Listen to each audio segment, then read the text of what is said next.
Alright, so I haven't made any videos lately. Just been so busy with work and stuff. But I have been working on the car. I have been making video. Just haven't had time to edit the video. So, I think I've got a video pretty well edited. Should release it here pretty soon. Put it on my YouTube in case anyone's interested in watching how I put the motor back together, and it's in the car.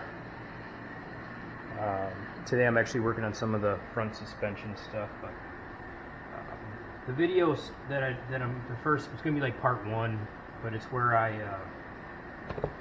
installed the oil block-off plates.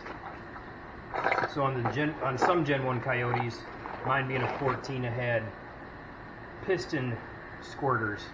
There's 4 of these in there, and basically they go, you got the rods, pistons going up and down.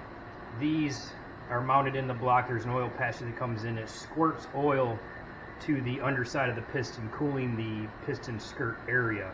But since I've gone to a forged H-beam rod, as the rods swing around, they'll hit these.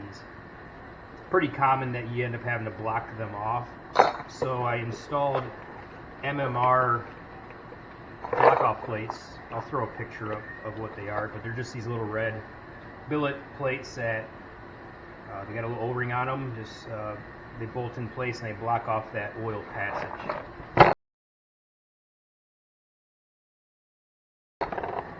Kind of a pain in the ass to put in. When I talked to the builder, when Nickens, my engine builder, when Wayne was putting it together, he asked, he's like, "You want me to put these in now?" I didn't have the block-off plates, but I said, if you think I can put them in after the crank, once the rotating assembly was installed, then I have no problem putting them in.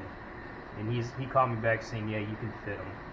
So I went ahead and installed them. It was kind of a pain. I started off with a small pair of needle nose to try to snake them down in there, and that didn't work out too well. You'll actually see in the video where I dropped one of the block-off plates down. Luckily, I had the engine on its side, and the block-off plate fell into the dish of the piston, so I was able to get down in there with a tool and grab that. So that's the kind of the first video of me installing the block-off plates, as well as installing the cylinder heads.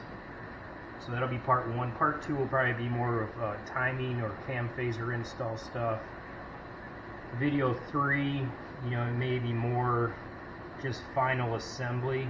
I got to see what video I have. I got hours of footage, but I am going to start editing some and start posting some videos. But we'll start off with part 1, which is MMR Coyote oil squirter block-off plates and cylinder head install.